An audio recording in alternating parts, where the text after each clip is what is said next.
Walabummaa News Network. Walabummaa News Network. Walabummaa News Network. Walabummaa News Network. Waggoota dheeraadhaaf karaa miidiyaalee hawaasaa sagalee uummata isaa ta'aa kan ture. Yeroo ammaa guddachuudha. Qabsoo bilisummaa Oromoo fi walabummaan Oromiyaa akka galma ga'uuf kaka'umsaaf dammaqinsa horachuu irratti hojjeta. Karaa toora saatalaayitii Oromiyaa fi addunyaa mararra dambali'uuf qophii isaa hunda xumurachaa jira. Walabummaa News Network. Qabiyyeewwan kanneen akka oduu, gaaffii fi deebii, sagantaalee marii, aadaa, seenaa gootawwan Oromoo fi sagantaalee adda addaa barsiisaa bashannansiisan of harkaa qaba. Walabummaa News Network. Miidiyaa walabaa fi loogirraa bilisa ta'e. jijjiirama hawaasaatti fufiinsa qabu dagaagsuuf Miidiyaa hundaa'edha. Walabummaa News Network.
Ashama akkamittuu daawwattoota keenya jaallatamuuf kabajamoo kun walabummaa News Network akkuma beekamu yeroo yerootti keessummaa qabannee dhufna haala Oromoof Oromiyaa irra jirurratti marii goona.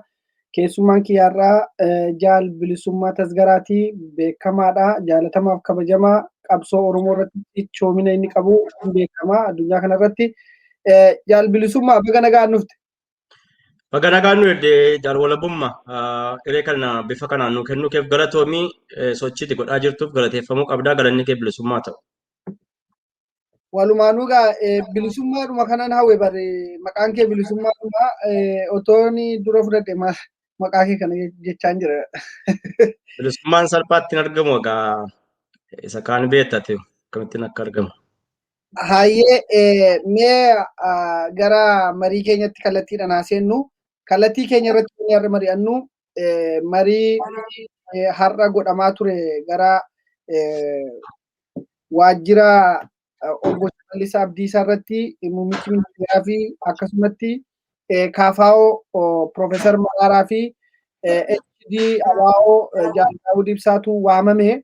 garuu waltajjii sanarratti namoonni argamanii namoota paartii tokko iyyuu hin qabne faatu achirra jira, namoota miseensa tokko hin qabne yookaan immoo paartiin keenya hin jiru faa jedhantu jiru.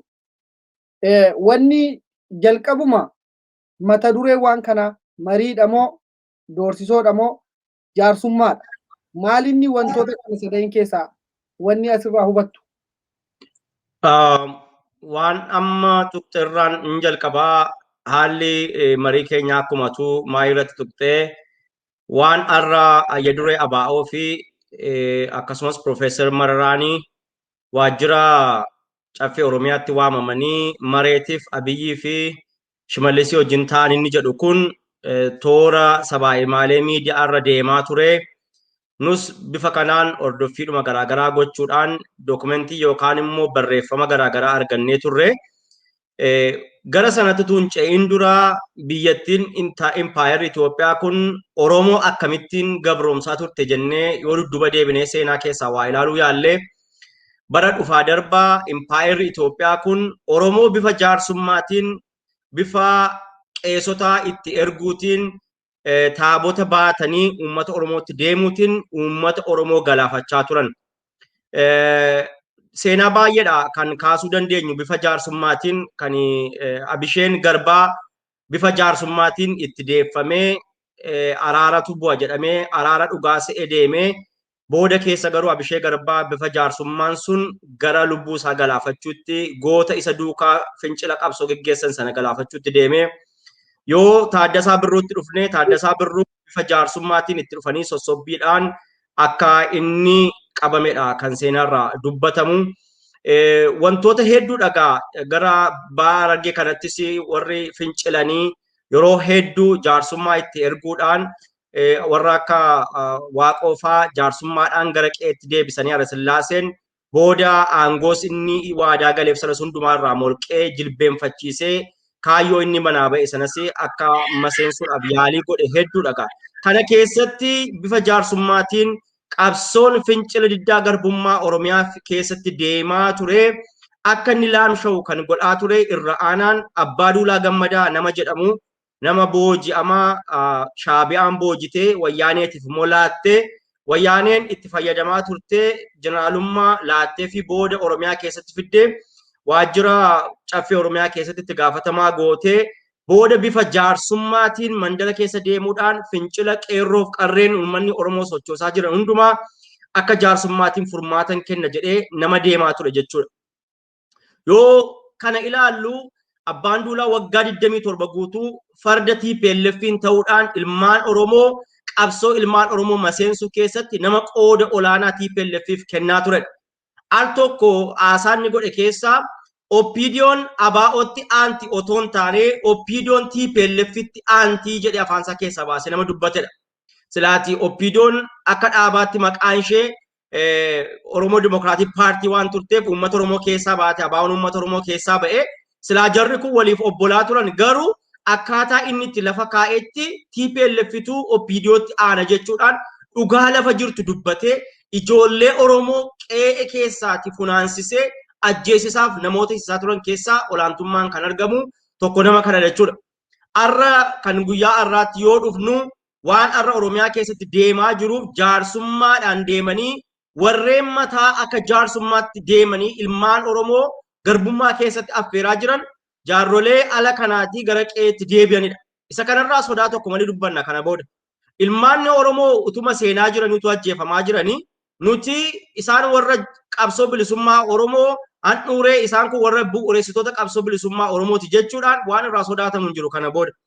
Daa'immantu Oromiyaa keessatti rasaasaan du'aa jira. Ijoollee durbaatu laphee keessa guyyaa saafa ajjeefamee mana hidhaa keessatti mana hiraarsaa keessatti ilmaan Oromoo gatii olaanaa kaffalaa waan jiraniif warreen farra qabsoo bilisummaa Oromoo ta'anii bifa jaarsummaatiin qabsoo bilisummaa Oromoo maseensuudhaaf deeman kanarraa dhaabbadhaa jechuun uummanni Oromoo ol kaasee sagalee isaa dubbachuudhaa qaba. Arra bifa kanaan qabsoo ala kana hoogganaa turan fuudhanii biyya keessa galchanii nuti kana booda qabsoorraa jaaromneerraa gadoomneerraa kana booda nuti PPtu biyya kana hooggana jedhanii yeroo sana Oppiidiyootti dhaqanii kennan jechuudha. Bu'uureessitoota qabsoo bilisummaa Oromootu waggaa 30 guutuu farra qabsoo Oromoo kan taate OPDO kan harka kennatanii nuti jireenyi biyya ambaa kana booda nuti cimeera waan ta'eef jedhanii jireenya akka dhuunfaatti ilaalanii qabsoo ilmaan Oromoo nyaatanii har'a OPDO harka kennataniiti ilmaan Oromoo wareegaman barbaachifneef affeeraa jiru. Akka lafa jiru dhugaa lafa jiru lafatti dhiisanii wareegama bara ijoollummaa isaaniitti kaffalan qabsoo bilisummaa Oromoo dhiisanii har'a deebi'aniiti waan hin barbaachifne keessatti bifa jaarsummaatiin Oromiyaatiif biyyoota ollaa akka Amaaraa deemuutiif jaarsummaa ta'aa jiru jechuudha. Kun maalirraa madda yoo jenne ilaalle jireenya dhuunfaa isaanii biyya ambaa kana keessatti geggeessuuf haala mijaa'aa ofii aanjessuu waan dhabaniif qabsoo waggoota dheeraa ilmaan Oromootti wareegamanii biyya keessatti itichanii asiin ga'an maseensuu keessatti qooda olaanaa kaffalaa jiru jennee ilaalla nuti. Dhaloonni qubee fi dhaloonni new generation warri jedhaman kun bifa itti qabsoo bilisummaa Oromoo ilaalaniif itti hoogganaa jiraniif warreen immoo bu'uureessitoota qabsoo bilisummaa Oromoofiin jedhanii yeroo garaagaraatti dhaaba adda bilisummaa Oromoo caccabsanii diiganii maseensanii laamsheessanii ilmaan Oromoo du'an barbaachifneef qabsoon bilisummaa Oromoo immoo dudduubatti akka argatu warreen dura bu'ummaan hoogganaa jiran kun arras qabsoo bilisummaa Oromoo bifa isaaniitti ilaalaniif bifa dhaloonni kun itti ilaalu wala adda jechuudha. Kanaaf nuti gabaabaatti jechuu kan barbaannu jaarsummaan isaan deemanii itti deeman kun kan milkaa'us miti kan bakka ga'us miti. Maaliif yoo jette ilmaanni Oromoo sodaa tokko malee waggaa 27 guutuu utuu reebamuu utuu firri isaa bukkeetti du'uu qabsoo isaa galmaan ga'achuuf qooda olaanaa kennaa ture. Har'a biyya alaa kana keessatti waggoota 20 waggoota 25 ala kana jiraatanii nutu qabsoo kana hooggana jedhanii biyya keessatti warra deebi'anii galanii keessumaa immoo kan nama dhibu nuti kana booda biyya kana qabsoo kana hin hooggannu already baqneerra jedhanii OPDOtti warri dhaqanii baqan akka waan dhaaban qabneetti immoo deebi'anii bifa jaarsummaatiin ilmaan Oromoo yeroo isaan goomsan ilaaluu caalaa wanti nama gaddisiisu hin jiru. Kan imaanaa ganamaa jaallan isaan waliin wareegaman kan isaan cinatti wareegamanii maqaa isaan qabatanii deeman kana ilmaan Oromoo wareegama hedduun ni kaffale cinatti dhiisanii bifa biraatiin dhufanii qabsoo kana deebi'anii diinatti kennuu qofa otoo hin taane immoo karaa isaan irratti kufan sana irratti uummanni Oromoos deebi'ee akka kufuuf waamicha hin barbaachifne ilmaan Oromootiif godhaa jiraachuun isaanii yakka seenaaf yakka xurii ta'uu isaa hubachuudhaa qabachuudha. Kun dhiifamni seenaa keessatti hin godhamuuf. Warreen imaanaa ganamaaf irbuu jaallanii nyaatanii qabsoo ilmaan Oromoo waan hin barbaachifneef hoteela keessa bulaniif konkolaataa ittiin deemanitti gurguran qabsoon bilisummaa Oromoo dhiifama isaaniif hin godhu kana dhaloonni aaraa jala muree isaanitti himaa jechuudha. Warreen kanaan dura bifa garaagaraatiin maqaa Itoophiyaatiin deemaa turaniin dhaabbadhaa karaan kun hin baasu jedhee dhaloonni haaraa bilisummaa walabummaa Oromiyaatiif qabsoo goona jedhee jala dhaabbataa ture.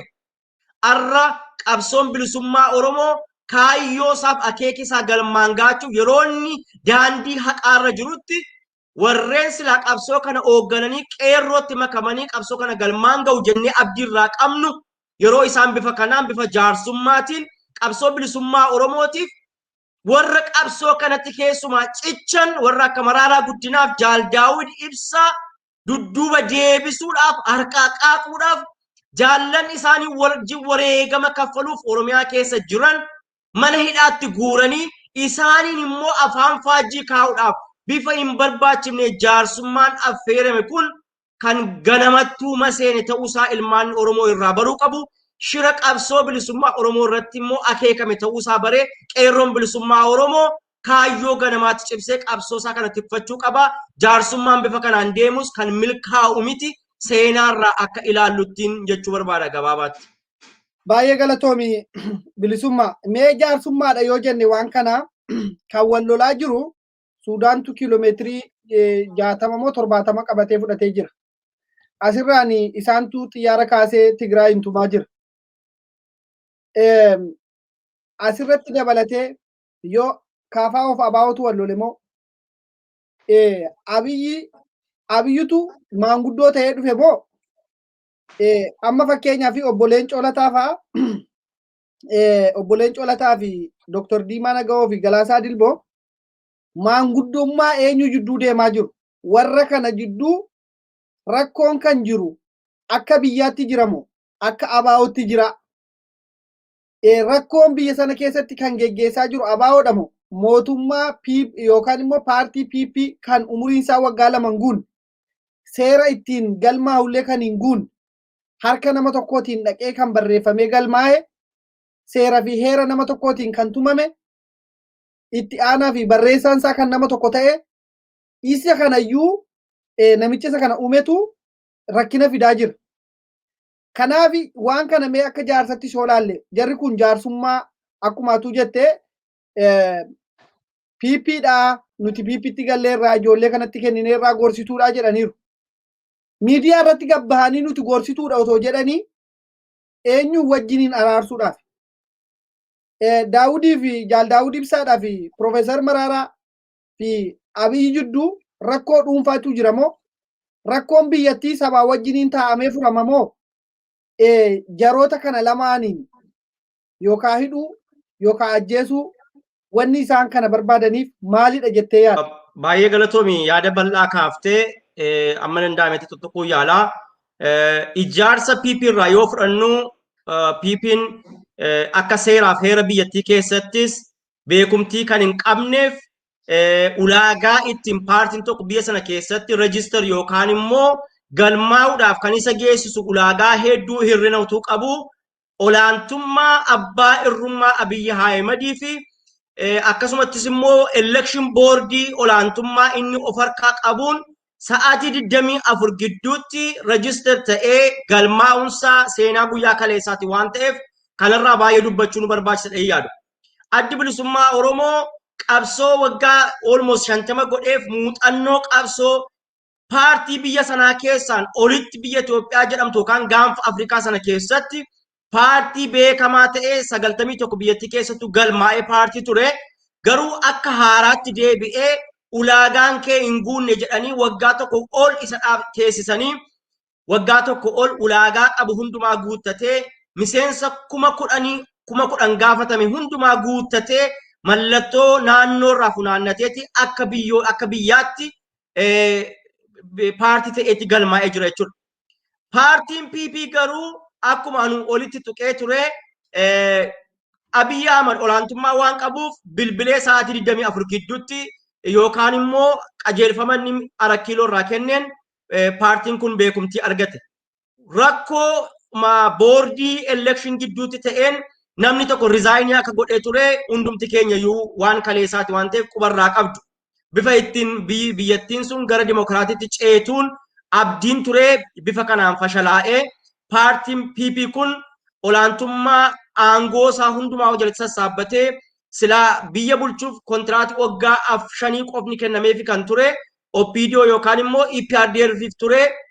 Paartiin biltsiginnaa kun lafan dhufeefis hin beekamu biyyattii keessattis uummata kamiin iyyuu kan filatame miti bifa hin barbaachifneef bifa hin yaadamne walitti baqne jechuudhaan sa'aatii 24 gidduutti immoo beekumtii arganneera jechuun gara aangootti ol yaa'anii Oromiyaatiif naannolee biraa keessatti diddiiranii qawweetiin uummataaf sabaaf sablammoota cunqursaa jiru. Isa kana seenaan borirraa waan dubbatuuf dhaloonni borirraa seenaa kana barreessee ol waan kaa'uuf kana keessa diippilii lixuun hin barbaachisu.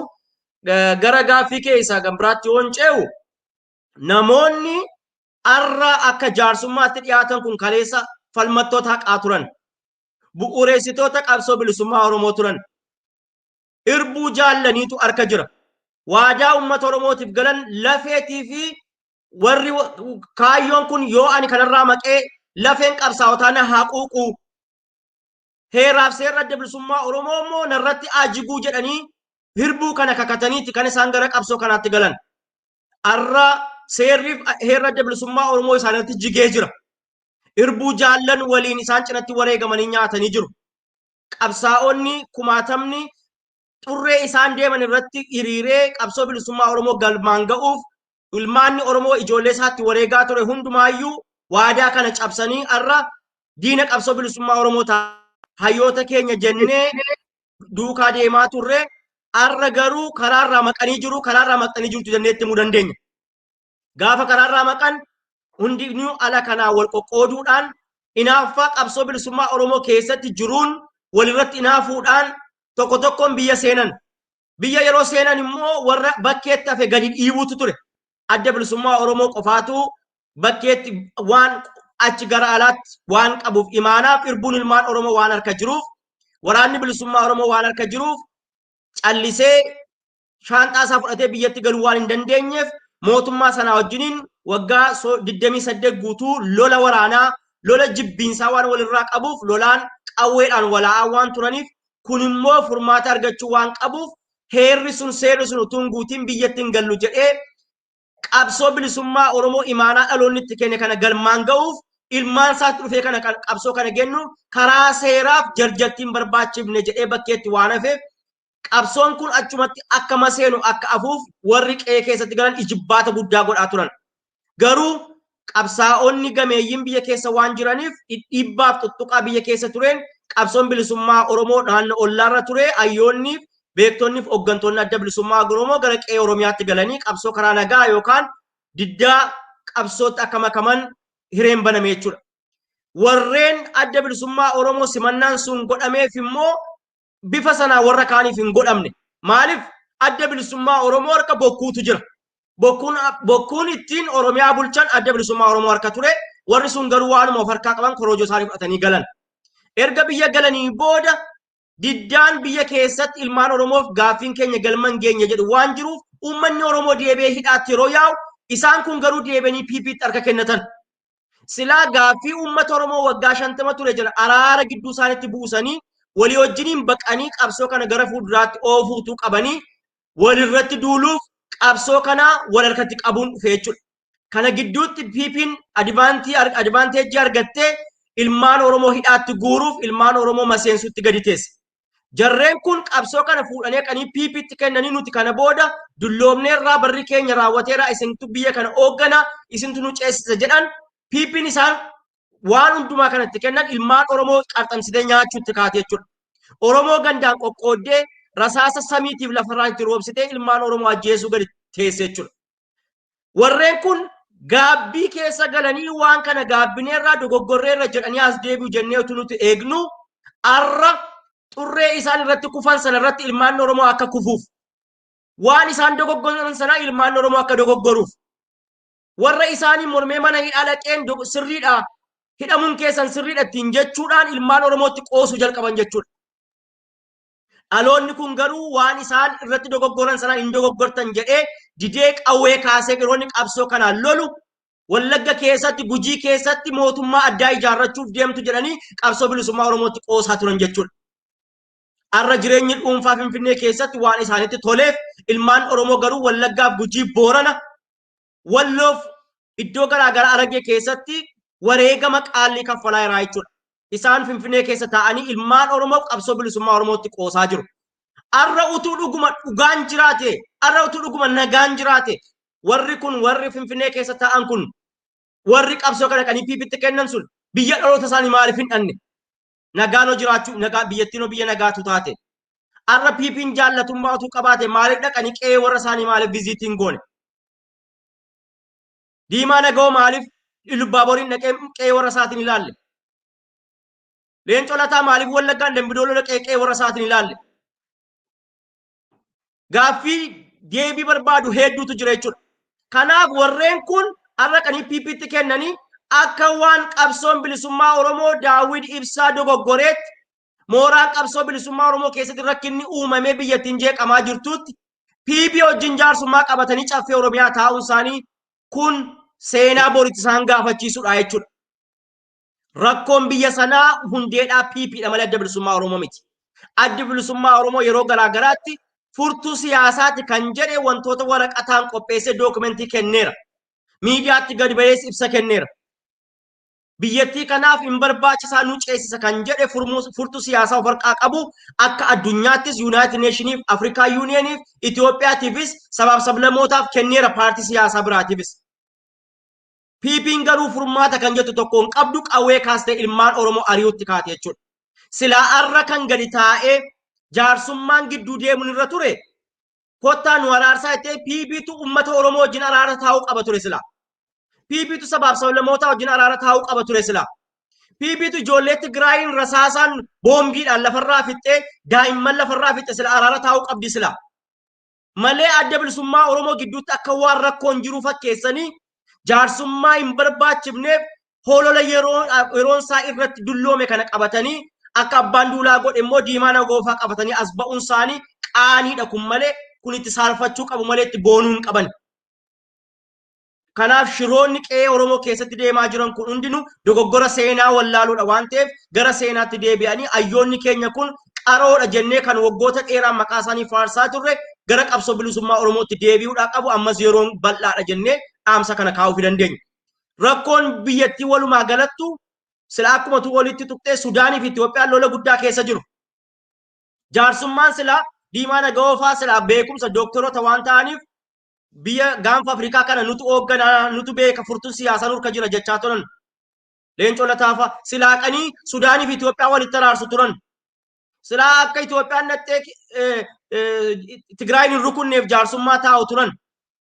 Maaliif kiraayisisiin naannoo sanatti dhufu biyyattii hundumaa gaagaa waan ta'eef. Yeroo rasaasa kaasanii Wallaggaaf Gujii Booran yeroo reebamaa ture silaa jaarsummaa taa'u turan. Qawween nun barbaachisudhani.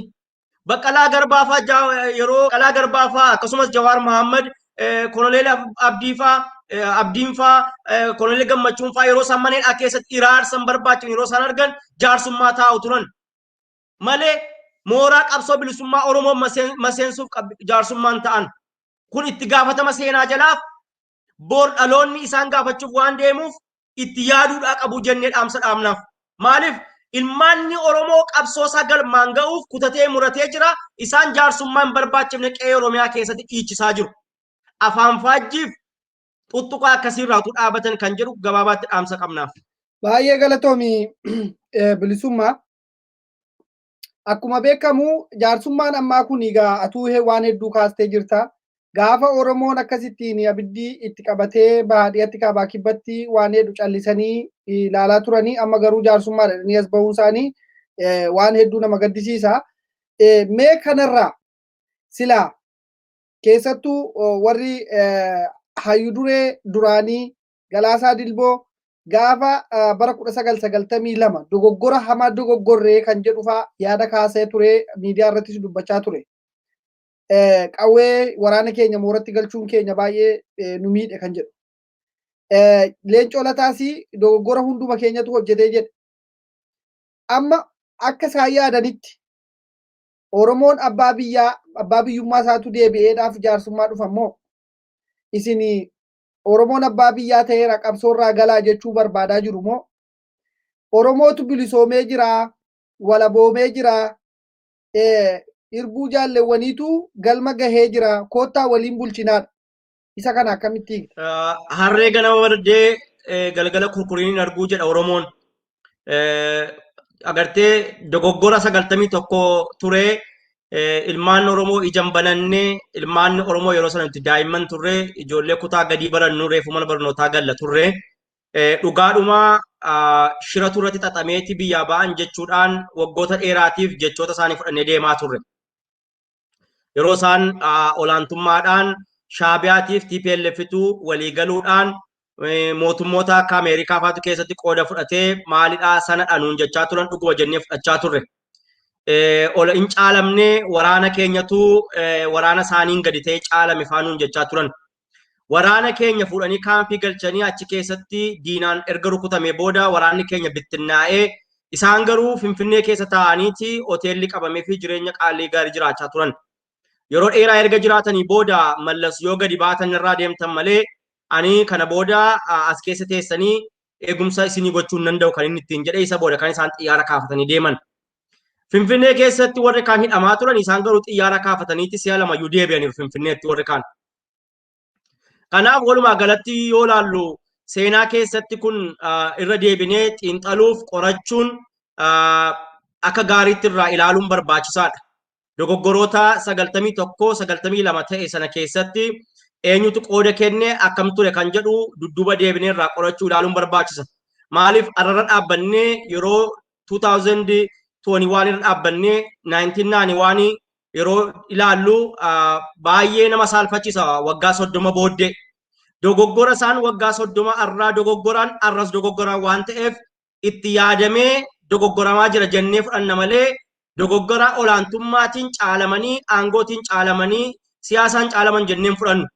Kan nama dhibuu biyyattii sana keessatti jarreen kun yeroo sanas barnootaan olaanoo turanii namni akka Oromoo qabsaa'ota Oromoo barnoota qabu hin turre warri Shaabiyaas warri Tigrees caakaa keessa turan waan ta'eef sirriitti kan barnoota qabu warra adda bilisummaa Oromoo waan turaniif dhuguma hin caalamanii barnootas hin qaban jenneen fudhannu. Kanaaf dogoggora isaan arra godhaa jiran yeroo dudduuba deebinee ilaallu hoom jedheetti yaadamee qabsoon bilisummaa Oromoo akkama seenuuf shira diinummaa qabsoo bilisummaa Oromoo irratti akeekame jennee fudhachuu hin dandeenya.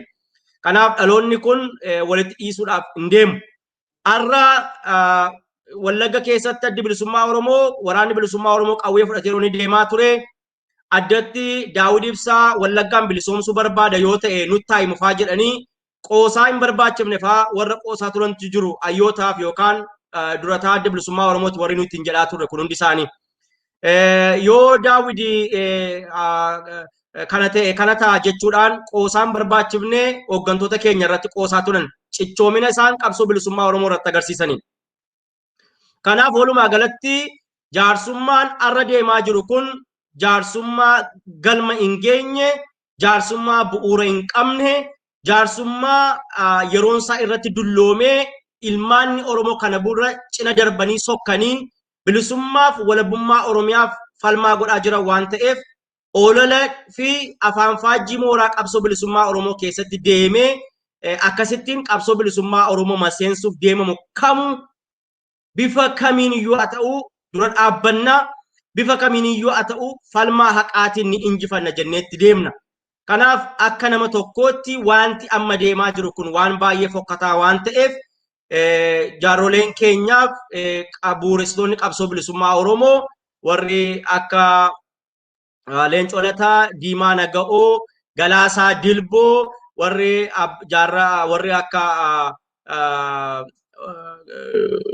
Leencoo Baatii, warri akka maqaan isaanii egaa tarreessinee hunda isaanii fixuu hin dandeenyu. Isaan kun qabsoo bilisummaa Oromoo irratti dhagaa isaan darbachaa jiraniif Mararaa Guddinaatiif Daawud Ibsaa akka isaan qabsoo kanarraa dudduuba deebi'anii PPT harka kennataniif jaarsummaan galgalaaf ganama taa'aa jiran kun jaarsummaa hin barbaachifne ta'uusaa baranii gara mooraa qabsoo bilisummaa Oromootti akka deebi'aniif qabsoo bilisummaa Oromootti akka makaman waamicha addaa gochuu dandeenya.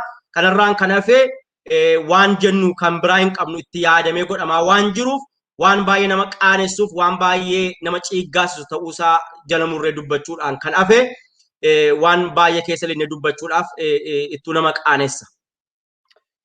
Daawwattoota keenya jaalatamuuf kabajamoo kan daawwachaa jirtan walabummaa News Network ce'umsa wallee ce'umsaa kana booda walitti deebinaa.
akkuma beekamu mariin keenya akkuma itti fufetti jira. Haa ta'u bilisummaa mee waan hedduu kaafne jirra. Jaarsummaan amma godhame kana keessatti hidhamtoonni Oromoo tokkoyyuu Jaalabdii Raggaasaati sila kaasteettaa Jaalabdii Raggaasaa fi akkasumatti Koloneel Gammachuu Ayyaanaa akkasumatti Lammii Beenyaa namoota akka Mikaa'el Booranaa fa'aa namoota hedduutu qeerroo bilisummaa Oromoo kan warroota akka jalqabaa mana hidhaa seenan akkasumatti Yaazoo Kabbabaa fa'aa jira. Warri kun Jawaar Mohammadiin fa'aa dabalatee namoota mana nyaata lagatanii du'aa fi jireenya jidduu jiran. Waa'ee dhimma kanaa waa'ee jara kanaa akka sooshaal miidiyaa marii kana irratti gaggeeffamerraa wanni isaan dubbatan hin jiru. Tokko inni kun maaliif Oromoo isa kamii wajjiniin mari'ataniitu Oromoo isa kam wajjiniin marii gochuu hin barbaadan Oromoo gargar qooduu barbaadu moo hundumti keenya iyyuu Oromoodha yoo jedhan jara sana maaf gargar baasanii waa'ee dhimma isaanii miti yoo ta'eef Oromoo isa kamiif isa jedhu. Inni kan biraa jaarsoliin kun namoota gurguddaadha. Warra bara 1992 Oromiyaa kana gurguranii yookaan immoo fedha isaaniif dantaa isaaniif jecha uummata Oromoo miliyoonaan ficcisiisanii biyya ormaa keessa waggaa 20 waggaa 30 siree gaarii fi algaa gaarii irra ciisaa jiraachaa turantu amma deebi'ee biyyatti deebi'e. Haa ta'u isuma biyyatti deebi'an uummanni Oromoo seeratti dhiyaadhadhaa itti gaafatamummaa fudhattu hin jenneen. Amma garuu irra deebi'anii wanni isaan hojjechaa jiranii jaarsummaadha. Jaarsummaa kana keessatti har'asii uummanni matakkal halkanii guyyaa ajjeefamaa jira. Gama tokkoon shaanqillaatti bobbaasanii ajjeesaa jiru. Gama tokkoon nafxanyoonni hidhatee halkanii guyyaa waraana itti banee mana isaanii gubee waan meeqa mancaasaa jira. Kana hundarraa akka nama isaan bu'uuristoota Oromoodhaaf qabsoo godhanii irbuu jaalleewwanii harka jira jennee yeroo hedduu irra deddeebinee dubbachaa jirra. Uummata kana waa'ee isaanii daqiiqaa tokkoof illee wanni isaan mari'atan hin jiru. Inni kun isa kanaaf Oromoon isaanii waliin marii godhan kun yookaan immoo araarri godhamu kun moo waa'ee uummata kanaa hundumayyuu Jaal Daawudii fi maraaradhuma qofa yoo qabnee akka barbaanne goone inni kaani irra ejjennaa kan jedhu. Inni gaaffiin sadaffaa walitti qabdee naa deebistaa. Gaarantii maalii qabu jarri kun? Eenyuun bara 1992 hin mo'amnee sila kaasnee turre akka irra deebitee sirriitti ibsituufani. Har'a hoo eenyu abdataniitu uummata Oromoodhaaf yoo rakkoon tokko balaan tokko irra gahe uummanni kun warri amma jaarsummaa dhufan kuni gaarantiin isaan Oromoodhaaf fidanii dhufan maalidha jettee yaadda? Bal'aadha. Galatoomii dura dubbii qabatamaatti kana kan jedhu mareen isaanii kun caccabee ba'aa waan jiruuf waan isaan kaasanii akka waan rakkoon adda bilisummaa Oromoo ta'e rakkoon waliigala biyya Itoophiyaa jedhamu kun bifa kanaan kan isaan dhiyeessuu barbaadan jaaroleen kun. Abiyyiin diraamaa inni uummata Oromootti taphatutu baay'ee nama gaddisiisa. Garuu daawwattoota diraamaa sanaa yoo ta'uu qofa otoo hin taane qopheessitoota diraamaa sanaatii fi taatota diraamaa sana taa'anii achi as ba'uu isaaniitu nama gaddisiisa. Namoonni keenya maal godhaa jira Abiyyi? Rakkoo siyaasa biyyattii PP'n fiddee namoota fixaa jirtu, nama hidhaa jirtu, ijoollee Oromoo hidhaatti guuraa jirtuti gara mooraa qabsoo bilisummaa Oromootti as fidee rakkoon biyya kanaa akka waan rakkoo adda bilisummaa Oromoo caccabiinsa gidduu keessatti ta'edha jedhee dhiyeesse. Isa kana fudhataniiti egaa adda bilisummaa Oromoo gidduutti rakkootu sirriidha jedhanii Leencoo Diimaa Daawid kana gidduutti deemsa akka waan rakkoon kana gidduutti jiru godhanii dhiyeessaa jiru. Rakkoon Oromoo rakkoo adda bilisummaa Oromoo miti rakkoo impaayiraati bar. Rakkoo Abiyyi Ahimad yookaan rakkoo PP'ti malee rakkoo adda bilisummaa Oromoo miti rakkoon Oromoodha. Qabsoo bilisummaa Oromoo dura kan dhaabbate adda bilisummaa Oromoon taane utuu hin taane PP Abiyyi dhaabar. Impaayira Itoophiyaatu dhagaa ta'ee tulluu ta'ee qabsoo bilisummaa Oromoo dura dhaabbate bar. Akka waan mooraan qabsoo bilisummaa Oromoo sheekii godhee rakkoon achi keessatti uumame rakkoo biyya naannoo gaanfa Afrikaa sanaaf ta'e godhanii dhiyeessuun isaanii isa kana motaatota godhanii warri kun dhiyaachuu isaaniitu baay'ee nama qaanfachiisa. Seenaa darbeerraa barachuutu isaan irra ture silaa. Dogoggora darbeerraa barachuutu isaan irra ture silaa. Dhaloota kana qaruutu wareegamallee Finfinnee keessa ta'anii kaffaluutu isaan irra ture silaa. Malee diraamaa akkasii hojjetanii uummata Oromoo afaan faajjessuu hin qaban jedheen fudhadhaan. Har'a ilma isaanii kan ta'e dhalootaan Jawaararra nama waggaa 30ti. Waggaa 30 irraati adda bilisummaa Oromoo Galaasaa Dirboof Leencoo Lataatiin hoogganamu biyya keessa kan gale. Jawaar nama yeroo sana dhalatetu har'a mana hidhaa keessa taa'ee hidhameellee qabsoo godhaa jira Jawaar kan nama dhibuti. Midhaan lagannaatiin illee qabsoo godhaa jira. Isaan immoo jaarsummaatti dhaqu midhaan nyaadhodhanii. Kanaaf rakkoon gaanfa Afrikaa walumaa galatti iyyuu rakkoo PPT malee rakkoo qabsoo bilisummaa Oromoo miti. Akka waraqaa kanarraa barreeffamee jirutti dubbifnetti Jaal Daawud Ibsaa deebiin isaaniif deebisa akka inni jedhutti ana qofaa koo miti. Rakkoo biyya kanaa furuu kan dandeenyu mooraa qabsoo bilisummaa Oromoo tasgabbeessuu kan dandeenyu jaallan qabsoo kana keessatti wareegama kaffalan na biraa hidhamantu jiru. Isaan kun jalqaba bahuu qabu. Ala duree tokko malee gadi bahuudhaa qabu. Yeroo isaan kun dhufan isaan kana waliin mari'annee biyyattii keessatti furmaata ta'uu maluuf filannoo kanaafis immoo qopheessuu fi kora sabaa waammachuu qabna. Isaan kun jalqaba gadi bahuu danda'u qabu jedhe. Silaa isa kanaaf furmaata kaa'uu qabu kun dubbii sirriidha jechuu qabu. Isaan garuu hidhamtoota haqaa hidhaa ka'anii abiyyituun ilmaan Oromooti qabachaa jiru, ilmaan Oromoo boosisaa jiru. Matakkal keessatti ijoolleen Oromoo galgalaaf ganamootu duutu. Gujii Boorana giddu galeessa Oromiyaatti ilmaan Oromoo gatiin barbaachifnutu kaffalaa jiranii. Manni irrattu gubachaa jiru. Isa kana dubbachuu dhiisanii haqa ilmaan Oromoo dhossanii jaarsummaa qabsoo bilisummaa Oromoo maseensuutti ba'uun yakka seenaa keessatti xurii dhiifamni hin godhamneef ta'uusaa beekuu qabu. Ammas dogoggora 91 irraa barachaa hin jiran inni jennu isa kanadha. Dhiibbaan isaanirratti dhufe guddaan hin jiru 91 ofii mucucaatanii diinar kan buusanii ofii boonii diinar kan buusan. Nuti bara Oromiyaa keessa jirra bara yeroo sanas Finfinneen Oromiyaati. Ijoollee Oromootiin gadi baanu dirmadhaa jechuu danda'u turan bara waraanan nu caale yeroo jedhan maal jechuudha kun saba ilmaan Oromootiin Finfinnee kan jiru tuulamni qofni utu fardaan itti gadi ba'ee wayyaanee ari'ee Tigraayitti galcha ture bara yeroo sana. Garuu kun jira ture laphee akkasii qabu turanii fedhii akkasii qabu turanii dhuguma akka Oromiyaan bilisoomte hin barbaaddu gaaffii guddaa bor deebii argatudha kun. Maaliin caalamneeti nuti Finfinnee handhuura Oromiyaa teenyee Tigraay maayilii 1000 Tigraay irraa ooftee gammoojjii keessaa harree yaabbattee dhuftee yeroo isheen qe'ee keenya keessaa nu godaansistu isaan immoo mooraatti waraana keenya galchuudhaan ijoollee Oromoo garbummaa waggaa 100 yeroo nu deebisan maal jechuudha kun akkamittiin aangoodhaan nu caalte wayyaaneen nu Finfinnee handhuura Oromiyaa keessa jirra. Ijoollee Oromoo isa kamitti waamichi ta'eennaaniif dhoossaatiin waraana kaampiitti guursisanii. Yoom waamicha ilmaan Oromoo godhan nu dirmadhaa jedhan yoom waamicha godhan.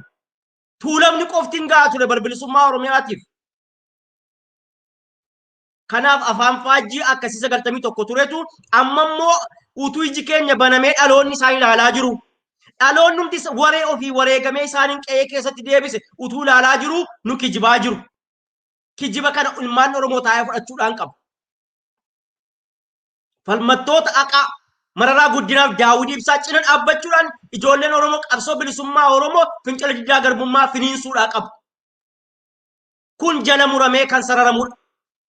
Warreen masaanuu qabsoo bilisummaa Oromoo ta'uun diinatti harka kennatanii qabsoo bilisummaa Oromoo gara balleessuuf maseensuuf diinatti firooman immoo ofirraa maqsuu yookaan dhaabbadhu jedhee waarnii kennuufiidhaa qaba. Kanaan alatti jarri kun diina qabsoo bilisummaa Oromooti jennee jala murree sararraa jechuudha. Maaliif dogoggora waggaa 30 boodeen nutti deebi'aa jira.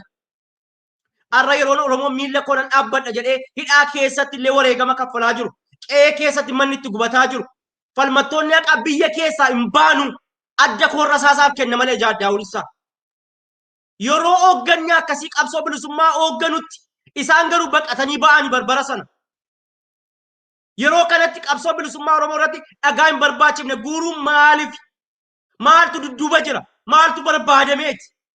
Garamitti nu deemsa wanti kun kan jedhu ijoolleen Oromoo itti yaaduudhaa qabu. Kana booda kan koof kan keeti biyyattiin. Isaanitti waan callimnee dhiibne teenyee ilaallu miti. Kan dhalootaarraati. Kanaaf yeroon geessee nuti amma yeroon keenya yeroo itti abbaan gadaa muudamurra ga'u gaara. Umuriidhaan. Isaan immoo yeroo itti gadooman israa ta'anii yeroo itti nu gorsanidha. Malee yeroo itti amma biyya hoogganan yeroo jaarsummaa ta'anii qabsoo bilisummaa Oromoo maseensan miti. Kanaaf shirriif diinummaan akkasii mooraa qabsoo bilisummaa Oromoo keessatti deemu dogoggora seenaa jalaa nama hin baasu waan ta'eef itti yaadamuudhaa qaba kan jedhu jala murree keenyaaf. Garuu qabsoon bilisummaa Oromoo duuban deebi'a hin deebi'u abadan. qawwee keenya diinarraa hiikkachuu malee diinatti hiikkanneen beennu jedhe Jaalmarroon. Qabsoo hayyoota keenyarraa dhaallee lafa kaa'uun beennu diina lafa keessisuu beenna malee lafa isaan dhufan itti deebifna. TPLF Tigraay gammoojjii Tigraay keessatti of ijaartee biyya alaarraa akka woolfeeritti midhaan guurratteef rasaasa guurratteef ijoollee Oromoo waggaa 27 xambiite qeesheetti galchineerra. Falmannee qeesheetti ishee galchineen. Kan nu afummoo nafxanyaa qe'ee Oromiyaa keessatti waggaa 150 gadi ijaarratte immoo falmaa haqaatiif diddaa fincila garbummaatiin qe'ee isaaniitti deebifna. Kun immoo jala muramee sararamee ka'amuudhaa qaba.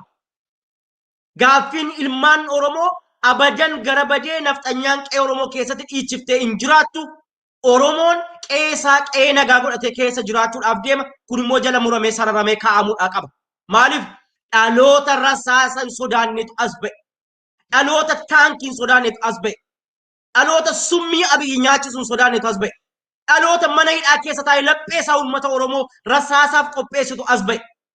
Uummata Oromoof jecha. Yoo nuyi mana hidhaa keessatti duunellee Oromoon qabsoo isaa gaaf tokko galmaan gaata jedhanii guyyaa 20 har'a wareega midhaan lagannaarra jiru Baqqalaa Garbaafa. Kanaaf dhaloonni kun dhaloota dudduuba deebi'u dhaloota afaan faajjoo akka hin taane baranii qabsoo bilisummaa Oromoo kana gidduu jaarsummaa utuu hin galan ta'e gaariidha kan jedhu walumaa galatti dhaamsa qabna. Baay'ee galatoomi bilisummaa akkuma maqaa keetii yaadni kee baay'ee dhugaa rabbiiti hedduu namatti tola. Haa ta'u daawwattoota keenya jaallatamoo kabajamoo hanga xumura sagantaa keenyatti nu faana turaadha. Egaa gara xumuraatti deemaa jirra gaaffii dhumaati bilisummaa. Yeroo amma isaanii jaarsummaa fidanii jaarsummaa dhimma jaarsummaa kanarratti ajandaan keenya isa waan ta'eef kanarratti mari'achaa jirra. Jaarsummaa kana keessatti kan isaan dhiyeessanii Diimaa Ibsaa Nagahoo fi akkasumatti Toleeraa Adabaa fi eenyu Toleeraa Adabaa fi namoota Araarsoo Biqilaadha kan isaan fidan. Isaanii karaa jaarsummaan kun akka hin ta'uu kan jedhanii achirratti illee dubbatanii jiru. Karaa jaarsummaatiin akka waan hin jenne. Amma jarri kuni gama tokkoon wanni isaan fakkeessuu barbaadanii Araarsoo faadhaa fi Jaal Daawud faa walitti araarsuus akka nama fakkaachuu barbaada. Ofiifis immoo kaafaa ofii abaawoodhaanii fi abaawoof kaafaawootti abiyyi ofiidhaanis nama araaramuu fakkaata. Dubbii kana jarri kun abiyyiin jaarsummaa itti ergatan immoo abiyyi jaarsummaa kan dhufe Ibsaa Nagahoo faa achi keessatti naa deebisaa. Maaliif wanti ani abaawoo keessaa barbaadu karaa isaanii na qaqqaba waan ta'eef. Araarsoo Biqilaa faa achi keessatti naa deebisaa. Isa jedhu sana jaarsummaan kun isadha moo ofumaa abaawootti araaramuu dhufe kan jedhu kunis gaaffii nama keessatti uumaa gaaffii uummata keessattis uumaa jira. Isa kana akkamittiin ilaalla? Inni xumuraa Shimallis Abdiisaa yeroo hundumayyuu juntaa balleessaa jirraa jedhee haasa'aa jira. Maal jedhe juntaa biyya keessa gaddaballee jirraa jedhe gaafa Haacaaluu Hundeessaa wareegame ajjecha Haacaaluu irratti raawwatanis afaan isaa keessaa jecha akkasii bahe nama sin rakkisuu kunoo isinirraa biyyatti daballee jirra jedhee dubbata. Namoonni akkasii kuni biyya hooggannaa Oromoo nama miliyoona 50 fi hanga 65 gahutti hooggana taanaa jiru. Jechumti isaan jedhan iyyuu baay'ee wal rukuta. Isa kanaaf juntaan inni isaan biyyatti gad dabalan sun eenyudha juntaan? TPLFtu juntaadha moo Abiyyi faatu juntaa ture? Isaanoo TPLF gaafa jedhamanii maqaa of danda'e qabu paartii waggaa 27 moo waggaa 28 biyya sana seeraa fi heeraan bulchaa isaaniin bulchaa turani. Abiyyi faatu biyya sana waggaa 27 bulchaa ture moo TPLFtu bulchaa ture? Maaliif yoo juntaa jedhanii ergamtuu jechuudha natti fakkaata juntaa jechuun. Ergamtu yoo jedhan ofi eenyudha ergamu TPLFtu isaanii ergamaa ture moo warra kanatu TPLF ergamaa ture? Bifa jaarsummaa sana gaa hin goolamnaa. Bifumti jaarsummaa jedhamu kun waan fokkataadha. Tokkoffaa Abiyyi shira qabsoo bilisummaa Oromoo keessatti gochuu barbaadeen Araarsoo Biqilaa fa'aa, Ibsaa Naga'oo fa'aa, Qajeelaa Mardaasaa fa'aa kanaan qabsoo bilisummaa Oromoo kan amma seensa jedhanii waan akka dhuunfaatti waan nama kofarchiisu dhaaban waan nama qaanfachiisu dhaaban jettee ijoolleen mandaraallee kan hin jenne daa'imni illee kan waliin yeroo taphattu hin jenne Mardaasaan fa'aa fudhatanii miidiyaa irratti gadi ba'anii akka rakkinaatti himatan jechuudha. Waan nama qaanfachiisu ijoolleen Oromootu bakkeedha wareegamaa jirtu miidiyaatti gadi ba'uudhaan shira qabsoo bilisummaa Oromoo summii qabsoo bilisummaa Oromoo irratti isaan darbatantu isaanumatti deebi'ee isaaniin bobeesse. Isaan qabsoo kana gara bal'eessinee Jaal Daawudiinis jalaa hooggantoota isaa hiinee qabsoo kana yeroo gabaabaa gidduutti dhuunfannee adda bilisummaa Oromoo taanee gadi baanaa kan jedhu bolola aangoo harkaa qabaniin deemaa turan jechuudha. Garuu hin milkoofne. Maaliif qabsoon bilisummaa Oromoo akka quraana keessa akka waan qoramee ba'eeti. Wangeela keessa akka waan qoramee ba'eeti. Sirna gadaa keessas akka waan qoramee ba'eeti. Waan Oromoon qaburraa waan akka qoramee dhugaa qaba. Haqa qaba. Namnuu kutaa ganda amantaa utuu hin jedhinitti wareegamaa jira bar qabsoo bilisummaa Oromoo kanatti. Maaliif haqa waan qabduuf haqi immoo kan ilmoo waaqaati jedhama. Waan haqaa kana garmalee summii itti facaafteef hin badu sitti facaase ijas balleessa malee. Isaan summii itti facaasnee balleessina jechuun deemanii garuu itti milkaa'uu hin dandeenye. Abiyyi bifa sanaan qabsoo kana laamshebsee manatti galcha jedhee inni deemee namoota inni filate kun Ibsaa Naga'oo fa'aa kun jalaatii balleessan jechuudha. Muuviin sun utuu gabaarra ooliin utuu hojjetamuuti gubatee jechuudha. Fiilmii utuu hojjetamaa jiru gubatee jennee fudhanna nuti. Kanaaf Araarsoo Biqilaa fa'aa Ibsaa Naga'oo fa'aa kana fidaniiti bifa jaarsummaatiin Leencoo Latafaa walitti fidanii Daawudiin gidduu kaanii Mararaa gidduu kaanii kuuk gochuu yookaan immoo abiddatti qabsiisuudhaaf qophaa'ani. Daawud barikkoo adda isaarra bar simbootu jira bar harka isaarra immoo bokkuutu jira bar hoogganni isa harka jira isatu hoogganaa jira kan ammoo nama miti kan kenneef abbaa gadaatu gaafanni Finfinnee dhufee qabsoo isaa fidee dhufu bokkuu kennee sangaa qalee heeraaf seera Oromootiin isa muude abbaa muudaatiin muudamee jira. Kanaaf abbaamti barbaadde gola keessaa baatee dhuftee qabsoo bilisummaa Oromoo irratti duuluu hin dandeessu. Qabsoo bilisummaa Oromoo kana gara balleessuu hin dandeessu. Bokkuun isa harka jira waan ta'eef. Kanaaf waan Ibsaa fa'aa kun diraamaan isaanii xumuran arganne sirriidha. Waan nama gaddisiisu dheengadda Obbo Mardaasaan gadi ba'ee maal jedha? TV OHN nuti gaafa barbaadnu waajjira deemnee hojii hojjechaa jirraa jedha.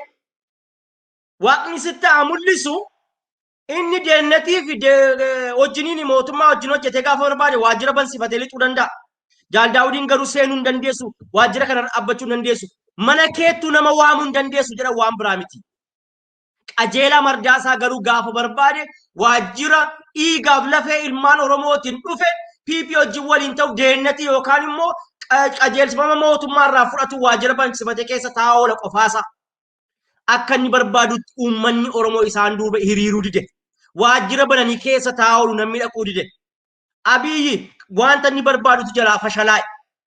Kanaaf utuu filannoon kun hin geggeeffamiin dura waan tokko walitti makaniiti ayya duree wayii tokko godhatanii gadi ba'uudhaaf dhufaa jiru.